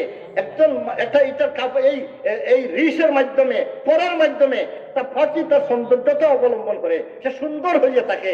যার পর যত সুন্দর, সেই পাখিটা তত সুন্দর। যার পর যত সুন্দর, পাখিটা ততই সুন্দর। তাকে খাইতে অত মন বেশি চায়, মন বেশি তাকে খাইতে চায়। হায় রে হায়, এত সুন্দর পাখি! বেহেশতিরাও বেহেশতের মধ্যে সুন্দর পাখি দেখলে আফসোস করবে। হাদিস শরীফের মধ্যে আছে, নবী করিম সাল্লাল্লাহু আলাইহি ওয়াসাল্লাম, বেহেশতের মধ্যে আল্লাহ ঝাঁকে পাখি রাখছেন, বেহেশতের মাথার উপরে ওরা উঠতে থাকবে, ঝলমত্ত হয়ে উঠতে থাকবে। উঠতে যেমন এক সময় বেহেশতি, কোন একজন বেহেশতি এই পাখির দলের মধ্যে থেকে একটা পাখি দেখবে, এত সুন্দর পাখি যে দেখতে আশ্চর্যজনক সুন্দর, তার মনের মধ্যে আসবে, হায় রে হায়, অত সুন্দর পাখি, এটা তো যদি আমি হাইতে পারতাম কত না ভালো লাগতো, কত না মজা লাগতো। মনে মনে এটা শুধু আফসোসটা আনছে, চিন্তাটা আনছে। নবী করিম সাল্লাল্লাহু আলাইহি ওয়াসাল্লাম ফরমায়, সাথে সাথে ওই পাখিটা তার জন্য আল্লাহ তাআলা বিরান করাইয়া তার সামনে 70 ধরনের খানা বানাইয়া তার সামনে হাতে ভরিয়ে দেয়। তাহলে বেহেশতীয় সুন্দর পাখি দেখলে মন চাইবে না? চায় না। দুনিয়াতে যেভাবে আমরা মন চায়, সুন্দর পাখিটা দেখলে এটা আমার খাইতে মনে চায়। তাহলে যত সুন্দর হয়, তার পর যত সুন্দর হয়, পাখিটা দেখতেই অতই সুন্দর লাগে। তাই মানুষের মধ্যে আল্লাহ বলেন যে তোমাদেরকে কাপড় দিলাম। কিসের জন্য কাপড় দিলাম? সেই কাপড়ের মাধ্যমে তোমরা সৌন্দর্যতা অবলম্বন করবে, কাপড়ের মাধ্যমে তোমাদের সৌন্দর্যতা প্রকাশ করবে। তাই কাপড় দ্বারা মানুষ সুন্দর। এই জন্য তো আরবি প্রবাদ বাক্য আছে, আন্নাসু বিল্লিবাস, মানুষ হইল পোশাকের মাধ্যমেই মানুষ, অর্থাৎ পোশাকের দ্বারাই মানুষকে মানুষ পরিচয় করা যায়। যে মানুষের পোশাক সুন্দর, সেই মানুষটা দেখতে অত সুন্দর লাগে। সুন্দর পোশাক পরলে মানুষটাকে সুন্দর লাগে। কালাবেলা একজন মানুষ, কালাবেলা রং নাই, সুন্দর নাই, জুত নাই, কিন্তু ওই মানুষটা সুন্দর কাপড় যখন পরে, তখন তাকে একটু সাইজের লাগে, তাহলে একটা মানুষ কাপড়ের মাধ্যমে যেভাবে সৌন্দর্যতা অবলম্বন করে, আল্লাহ তাআলা বলেন ওই কাপড় দিলাম তোমাদের 2 নম্বর ফায়দা করবে, এটার দ্বারা তোমরা সৌন্দর্যতা অবলম্বন করবে। 3 নম্বর আরো একটি কাপড় বললেন, আরো একটি পোশাকের কথা বললেন, যে পোশাকটা আল্লাহ বলেন ওয়ালিবাসুত তাকওয়া যালিকা খায়র। আমি তোমাদেরকে আরো একটি পোশাক দিলাম, সেই পোশাকের নাম লিবাসুত তাকওয়া, তাকওয়ার পোশাক। সেই তাকওয়ার পোশাকের অর্থ কি? তাকওয়ার পোশাকের অর্থ কি? ওই আমাদেরকে যে 2 ধরনের পোশাক দিলেন, এক পোশাকের দ্বারা আমাদের লজ্জাস্থান আবৃত করে রাখতে পারি। 2 নম্বর আর হইল আর ধরনের পোশাকের মাধ্যমে আমরা আমাদের সৌন্দর্যতা অবলম্বন করতে পারি। এটা হইল বাহ্যিক সৌন্দর্যতা। এই পোশাকের মাধ্যমে তো আমরা বাহ্যিক সুন্দর হয়। আপনার মুসিবত থেকে বাঁচি, গরম থেকে বাঁচি, ঠান্ডা থেকে বাঁচি, এই কাপড়ের মাধ্যমেই তো আমরা ফায়দা উঠাইতে থাকি। ঠান্ডা গরম থেকে বাঁচতে পারি, মুসিবত থেকে বাঁচতে পারি। এই কাপড়ের দ্বারা আমরা সমাজের মধ্যে সুন্দর জাতি, সুন্দর ব্যক্তি হিসাবে আমরা আত্মপ্রকাশ করতে পারি। তাহলে আল্লাহ বলেন আরো 3 নম্বর আরো একটা পোশাক তোমাদেরকে দিলাম। আর এক জাতি পোশাক দিলাম, যে পোশাকের নাম লেবাসুত তাকওয়া, তাকওয়ার পোশাক তোমাদেরকে দিলাম। তাকওয়ার পোশাক বলতে তার অর্থ কি? তার অর্থ কি? হযরত আব্দুল্লাহ ইবনে আব্বাস রাদিয়াল্লাহু তাআলা আনহু, যিনি রাইসুল মুফাসসিরিন, সাহাবাদের মধ্যে সবচেয়ে সেরা মুফাসসিরে কুরআন, হযরত আব্দুল্লাহ ইবনে আব্বাস রাদিয়াল্লাহু তাআলা আনহু লিবাসুত তাকওয়ার তাফসীর বয়ান করেন।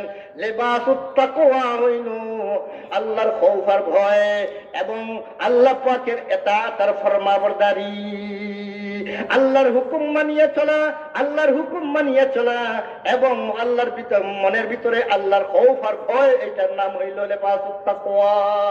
যার ভিতরে যত বেশি আল্লাহর খৌফ আর ভয় থাকবে, যার ভিতরে যত বেশি আল্লাহর হুকুমের মানিয়ে চলা থাকবে, এইটার মাধ্যমে আল্লাহ পাক তার শরীরের মধ্যে, বাহ্যিক বডির মধ্যেও আল্লাহ পাকে একটা সৌন্দর্যতা দায়ের করে দিবে।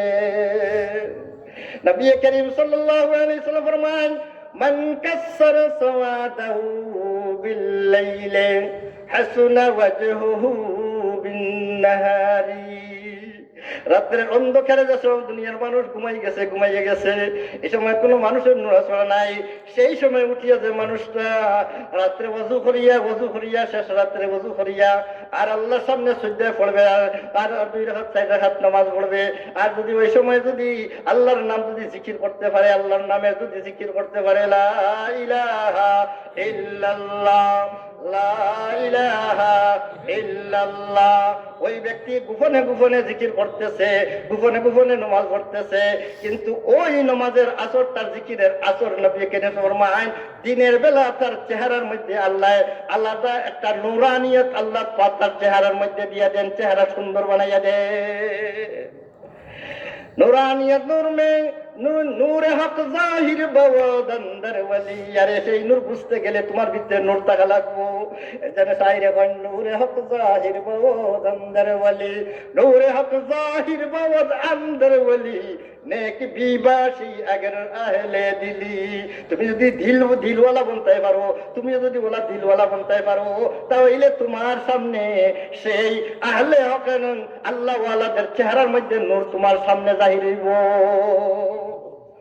তাহলে চেহারার মধ্যে লিবাসুত তাকওয়া, এইটা আর একটা লিবাস, এইটা আসল পোশাক। আল্লাহ বলেন, যালিকা খায়র, এইটাই হলো আসল পোশাক, এইটাই সর্বোত্তম পোশাক।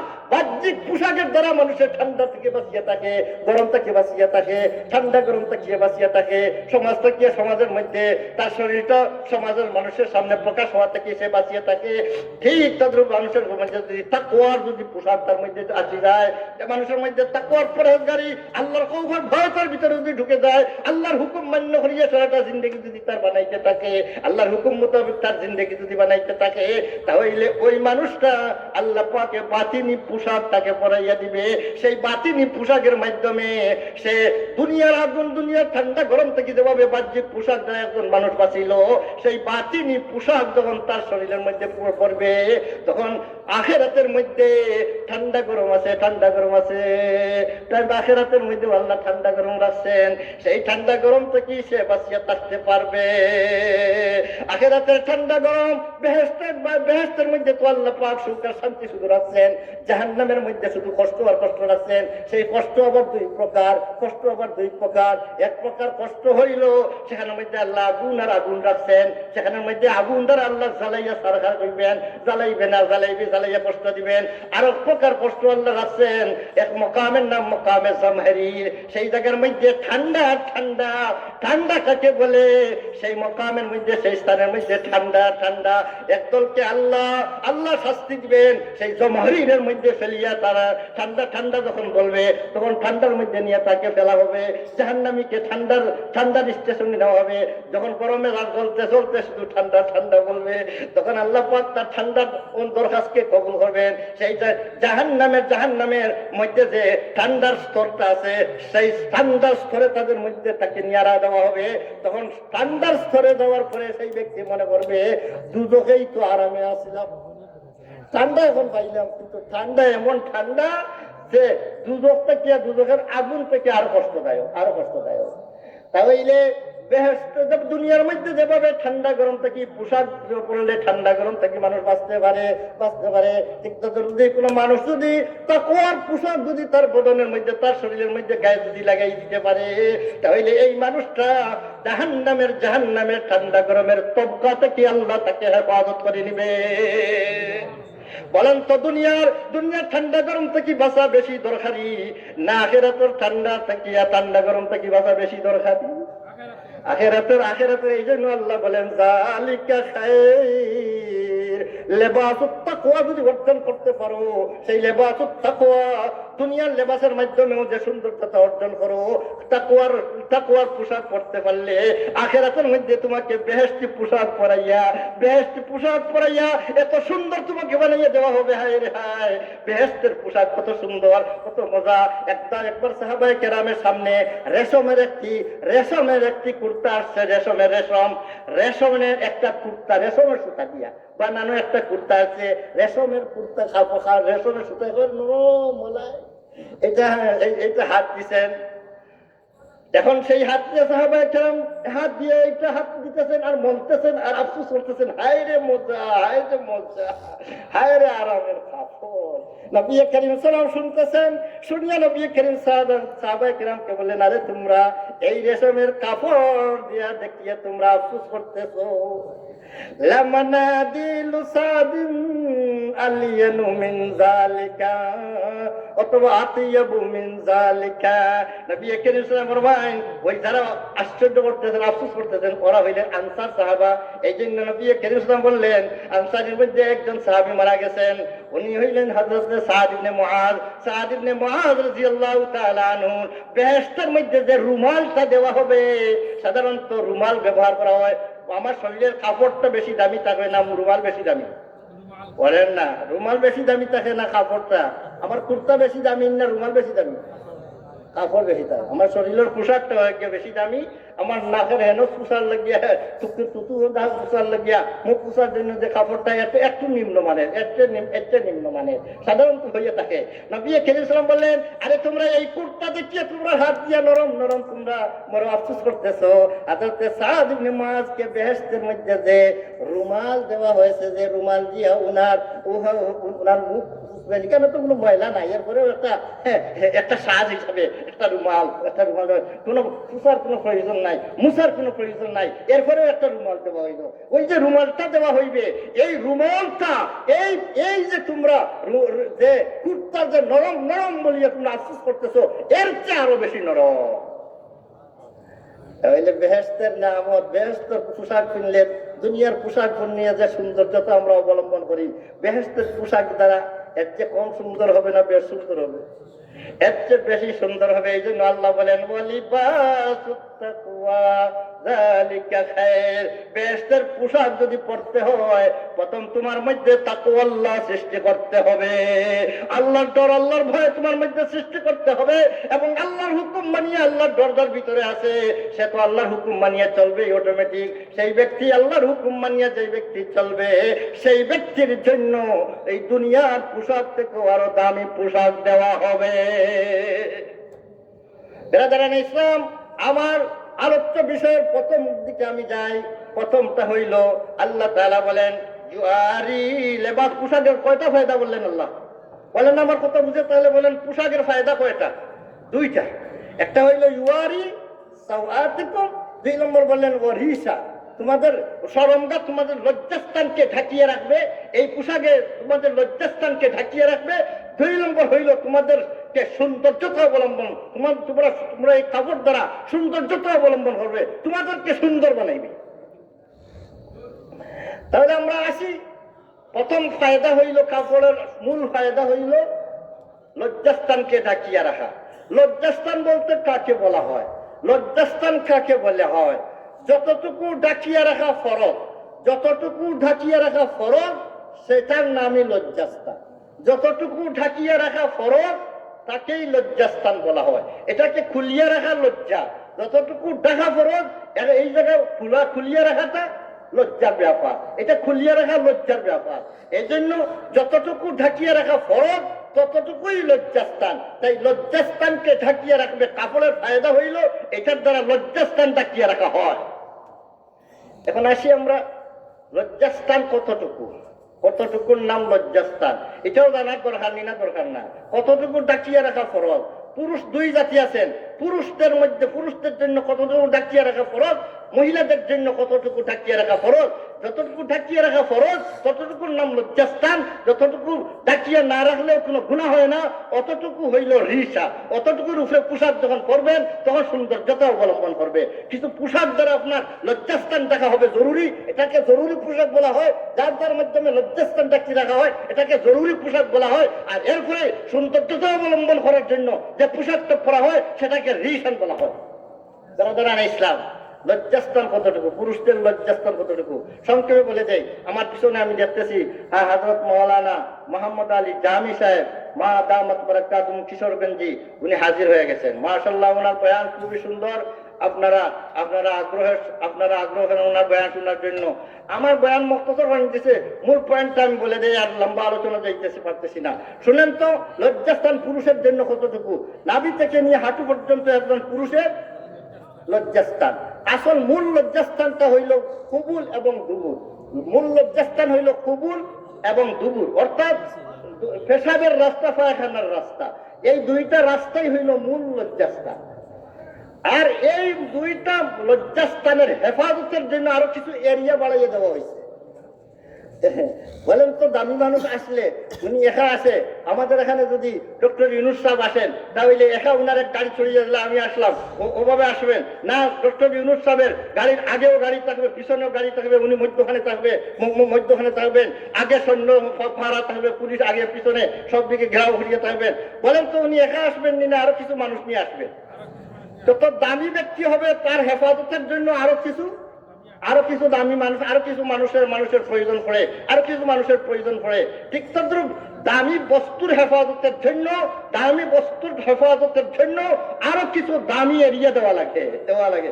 মূল লজ্জাস্থান হইল, পুরুষের মূল লজ্জাস্থান হইল বা মহিলাদের মূল লজ্জাস্থান হইল কুবুল এবং দুবুর, অর্থাৎ পেশাবের রাস্তা, পায়খানার রাস্তা। এই দুইটাই হইল মূল লজ্জাস্থান। কিন্তু এইটার হেফাজতের জন্য পুরুষদের জন্য নাভি থেকে নিয়ে হাঁটু পর্যন্তকে লজ্জাস্থান বানিয়ে দেওয়া গেছে। এই অংশটুকু বাহির করা যাবে না। এটা বাহির করলে ধীরে ধীরে মূল লজ্জাস্থান বাহির হয়ে যাবে। এইটাকে হেফাজতের জন্য, মূল লজ্জাস্থানের হেফাজতের জন্য আরো কিছু এরিয়া বাহির করে বাড়িয়ে দেওয়া হয়ে গেছে। এবং মহিলাদের জন্য লজ্জাস্থান, মূল লজ্জাস্থান হইল পেশাব পায়খানার রাস্তা। ঠিক তত মহিলাদেরও লজ্জাস্থান। কিন্তু ওই লজ্জাস্থানকে হেফাজত করার জন্য মহিলার সারাটা বডিকেই হেফাজত করার হুকুম দেওয়া হয়ে গেছে। সমস্ত বডিকে ঢাকিয়ে রাখার হুকুম দেওয়া হয়ে গেল। কারণ ওই মহিলার যে কোনো অংশের দিকে যদি কোনো মানুষের তাকায় তখন তার আকর্ষণ হয়ে যায়। কোনো অংশ যদি মহিলার তার নজরে পড়ে তার আকর্ষণ হয়ে যাবে। আল্লাহ আকর্ষণ সৃষ্টি করিয়াই দিছে, আকর্ষণ হয়ে যাইবে। আকর্ষণ যখন হয় তখন ওই ইফটিজিং এর শিকার হয়। মহিলাকে যখন কোনো অংশ তার শরীরে বাইর হয় সেই অংশ দেখেই সে ইফটিজিং কে শিকার হয়, তখন তার মূল লজ্জাস্থান এটা আর হেফাজত থাকে না, মূল লজ্জাস্থান নষ্ট হয়ে যাইবে। মূল লজ্জাস্থানের হেফাজত করতে হইলে মহিলাকে সারাটা বডি হেফাজত করে রাখতে হবে। এই জন্য মহিলার সারাটা বডি হইল গিয়া লজ্জাস্থান। সেই লজ্জাস্থানকে ঢাকিয়ে রাখা মহিলাদের জন্য ফরজ। পুরুষের লজ্জাস্থান হইল নাভি থেকে নিয়ে হাঁটু পর্যন্ত, এইটা ঢাকিয়ে রাখা ফরজ। এরপরে অতিরিক্ত যদি কাপড় পরেন সেটা হইল আপনার জন্য এটা ভালো, সেটা সৌন্দর্যতা অবলম্বনের জন্য। যেমন আমরা পুরুষের জন্য আপনার হাঁটু পর্যন্ত ঢাকিয়ে রাখা ফরজ, কিন্তু পায়ের নলার মধ্যখান পর্যন্ত, ওই যে আমার লঙ্গি যতখান দেখতেছেন, এটার নাম নিঃশ্বাস সাক। ওই জায়গাটার নাম হইল পিন্ডলি, অত পায়ের নলার মধ্যখান পর্যন্ত, ওই হাঁটু থেকে নিয়ে এই নিচ গেলা অংশটুকু, অতটুকু ঢাকিয়া রাখা সুন্নত। এটা খোলা থাকলে গুনাহ হয় না, কিন্তু ডাকিয়া রাখলে সুন্নতের সব পাওয়া যায়। আর এর থেকে নিয়ে আপনার পায়ের গুড়ালি পর্যন্ত, পানিয়া পর্যন্ত, এর উপর পর্যন্ত ডাকিয়া রাখতে পারবেন, খোলাও রাখতে পারবেন। এটার মধ্যে কোনো গুনাহ নাই, ডাকলেও কোনো গুনাহ নাই, না ডাকলেও কোনো সওয়াব নাই। অনেকে মনে করেন এটা মনে করেন খোলা রাখলে মনে করেন সওয়াব হবে। এটা ডাকলেও কোনো গুনাহ নাই, না ডাকলেও কোনো সওয়াব নাই। এটা হইলো জায়েজ এরিয়া। এটা যদি পানিয়াই পর্যন্ত যদি ডাকিয়া ফেলেন, মানে যদি এটা ডাকেন, তখনও যদি ডাকেন, তাহলে এইটার কারণে নবী কিছু ফরমান যে কাপড় দ্বারা তখনও ডাকিয়া দেখা হয়ে যাবে, সেই যে অংশটুকু যতটুকু তখনও নিচ পর্যন্ত যতটুকু অংশ কাপড় দ্বারা, উপরের কাপড় দ্বারা ডাকিয়া হবে, সেই অংশটুকু জাহান্নামে যাবে। সেই এই অংশটুকু জাহান্নামের আগুন দিয়ে জ্বালানো হবে। এই জন্য পানিয়াচির নিচে কোনো কাপড় পরতে পারবেন না, কাপড় পরতে পারবেন না। আর পানিয়াচির উপর পর্যন্ত আপনি হাঁটুর নলার মধ্যখান থেকে নলার মধ্যখান থেকে নিচ গেলে এই আধার এই অংশটুকু আপনি ডাকতে পারবেন খোলা রাখতে অনুমতি, কিন্তু হাঁটু থেকে নিয়ে নলার মধ্যখান পর্যন্ত নিচের সাত পর্যন্ত ডাকিয়ে রাখা শূন্য। আর উপরে কতটুকু নাভির উপরে হইল যার গলা, গলা পর্যন্ত এই অংশটুকু ডাকিয়ে রাখা সুন্দর। এইটা ডাকলে সৌন্দর্যতাও অবলম্বন হয়, সৌন্দর্যতাও মনে হয়, না ডাকলে কোনো গুণা হয় না। এইটা ডাকা সুন্নত। রসুল করিম সাল্লাল্লাহু আলাইহি ওয়াসাল্লাম কোনোদিন মানুষের সামনে এই নিজের কুর্তা খুলিয়া কাপড় খুলিয়া মানুষের সামনে বসেন নাই, বুক খুলিয়া বসেন নাই, ফিট খুলিয়া বসেন নাই, বরং নবী করিম মানুষের সামনে ডাকিয়ে রাখতেন। এটা বোঝা গেল ফেট আর ফিটের এই যে অংশটুকু নাভির অংশ, এই অংশটাও ডাকিয়ে রাখা সুন্নত। এর উপর গেলে এখন রইল মাথা, মাথা ডাকবেন না খোলা রাখবেন, প্রশ্ন হইলো মাথা নিয়ে। এখন আমাদের সমাজের মধ্যে একদল বাহির হয়ে গেছে, তারা মাথার বলে কোনো পোশাক নাই, মাথার কোনো পোশাক নাই, নমাজ পড়ে মাথার টুপি নাই। আপনারা এই ধরনের কিছু মানুষ দেখেন না, দেখেন না, মাথার টুপি নাই, অথচ শরীরের অন্য অংশের পোশাক আছে, মাথার কোনো পোশাক ইসলামে দিল না। বলেন তো মাথা দামি না বেশ দামি না কম দামি? বলেন তো আপনাদের মাথা এটা বডির অংশগুলো থেকে এটা দামি বেশি না কম দামি? বলেন তো যেগুলো কম দামি এইগুলার যদি পোশাক থাকে তাহলে বেশ দামি যে তার কোনো পোশাক থাকবে না, এটা কোনো যুক্তি কথা? কি বলেন? এটা কোনো যুক্তি মানে যে বেশ দামি যেটা এটার কোনো পোশাক থাকবে না? এই জন্য তো আমরা দেখি নবী করিম সাল্লাল্লাহু আলাইহি ওয়াসাল্লাম মাথার মধ্যে টুপি দিতেন এবং মাথার মধ্যে পাগড়িও পরতেন, মাথার উপরে আরো পাগড়িও পরতেন। তাহলে আপনি যদি পাগড়ি না পরতে পারেন, কমসে কম টুপিটাও পরতে পারলে আপনি মুসলমানের লিস্টে থাকলে, নতুবা তো আপনি হিন্দু সমাজের সাথে মিশে গেলেন। ভারতবর্ষের মধ্যে মুসলমান চিনতে গেলে টুপি তাহলে মুসলমান চিনা যায়, টুপি না তাহলে মুসলমানে বোঝা যায় না। কারণ মুসলমানেও শার্ট পিনতে, হিন্দুও শার্ট পিনতে, মুসলমানেও প্যান্ট পিনতে, হিন্দুও প্যান্ট পিনতে, হিন্দু এখন ধুতি পিনতে না, ধুতি পরে না, সেও আপনার লঙ্গি পরে, আপনিও লঙ্গি পরে, সেও শার্ট পিনতে। আপনার তো মুসলমান কোন জায়গায়? মুসলমান তো মাথায় টুপিওয়ালা দেখলেই আর মুখের মধ্যে দাড়ির মধ্যে মুসলমানি, দাড়ি হইল মুসলমানি, আর মাথার টুপি দেখলে মুসলমান। তাহলে বলেন তো মাথার পোশাক ইসলামে দিছে না দিছে না? তাই ইসলামে মাথা খুলিয়া নামাজ পড়া এটা মকরু, মাথা খুলিয়া নামাজ পড়া মকরু। আর এমনি স্বাভাবিক অবস্থায় বালা সমাজও যাইতে হইলে টুপি ছাড়া যাওয়াটা উচিত নয়, টুপি ছাড়া যাওয়াটা উচিত নয়। সারা শরীরের বডি পোশাক নেবেন আর মাথা খালি যাইবেন, এটা হইতে পারে না। পায়ের পোশাক ইসলামে দিছে না খালি পায়ে নবী করিম সাল্লাল্লাহু হাঁটতেন না। নবী করিম সাল্লাল্লাহু পায়ে স্যান্ডেল দিয়া, জুতা দিয়া, খুফুন চামড়ার মোজা দিয়ে হাঁটতেন। রাসূল সাল্লাল্লাহু খালি পায়ে হাঁটতেন না। খালি পায়ে হাঁটলে পায়ের মধ্যে বিভিন্ন ধরনের খাতা খুঁটা ঢুকিয়া আপনাকে ক্ষতিগ্রস্ত হইতে পারে। এই জন্য পায়ের যখন পোশাক আছে, মাথার পোশাক থাকবে না কেন? পায়ের পোশাক আছে, ইসলামের পায়ের পোশাক দিল, মাথার পোশাক দিল না। এটা কোন জাতের ইসলাম? তোমাদের কোন জাতের ধরনের ইসলাম যে ইসলামে মাথার পোশাক নাই? আমাদের ইসলামে তো কি আছে? মাথা পায়ের পোশাকও আছে, মাথারও পোশাক আছে, বডিরও পোশাক আছে, সব জায়গার পোশাক আছে। বলেন তো সেই ইসলাম চান না নকল ইসলাম চান? নকল ইসলাম চান। নকল ইসলামী যারা, তাদের মাথার টুপি লাগে না, মাথার টুপি লাগে না। আল্লাহ পাক এই নকল ইসলামী থেকে আমাদেরকে হেফাজত করুন। আর মহিলাদের সংক্ষেপে যেটুকু হইলে, মহিলাদের পোশাক হইল সারাটা বডি হইল আওরত, সারাটা বডির হেফাজত করতে হইব, সারাটা বডি নিয়ে একমাত্র নমাজের হালত, নমাজের অবস্থাতে একজন মহিলা তার অপর পুরুষের সামনে তার সারাটা বডি হেফাজত করে রাখতে হবে, সারা সমস্ত বডি রাখতে হবে। আর নমাজের অবস্থাতে একজন মহিলা তার মুখ খুলিয়া নমাজ পড়তে পারবে, হাত কবজা পর্যন্ত খুলিয়া নমাজ পড়তে পারবে, পায়ের পাতা পর্যন্ত খুলিয়া নমাজ পড়তে পারবে, নমাজ পড়তে পারবে। কিন্তু বাহিরে কোনো জায়গায় যাইতে হইলে পায়ের পাতাও খুলতে পারবে না, বুক খুলতে পারবে না, হাত খুলতে পারবে না। বরং বুরখা যদি হাত যদি লম্বা না হয় তো কমসে কম হাতের মধ্যে মোজা লাগাইতে হবে। যদি বুরখা যদি লম্বা না হয় তো পাও খোলা রাখতে পারবেন না, পাওয়ার মধ্যে মোজা লাগাইতে হবে। নতুবা এমন বুরখা পরবেন যে বুরখার দ্বারা হাতও ঢাকিয়া যায়, হাতের আঙ্গুলগুলো ঢাকিয়া যায় এবং পায়ের পাতার আঙ্গুলগুলো সব ঢাকিয়ে যায়, আপনার কিছু বাহির হয় না। চেহারার মধ্যে এমন না কাজ লাগাইবেন একমাত্র চক্ষু ব্যতীত উপরের চামড়াও দেখা যাবে না, নিচের চামড়া দেখা যাবে না, নিচের চামড়া দেখা যাবে না, শুধু কালো চক্ষুর পুতলি দেখা যাইবে, এছাড়া আর কিছু দেখা যাবে না। এমন পোশাক পরিয়ে বাহিরে যাওয়ার অনুমতি, নতুবা মহিলাদেরকে বাহিরে যাওয়ার অনুমতি নাই। ওয়াখিরু দাওয়ানা আলহামদুলিল্লাহ।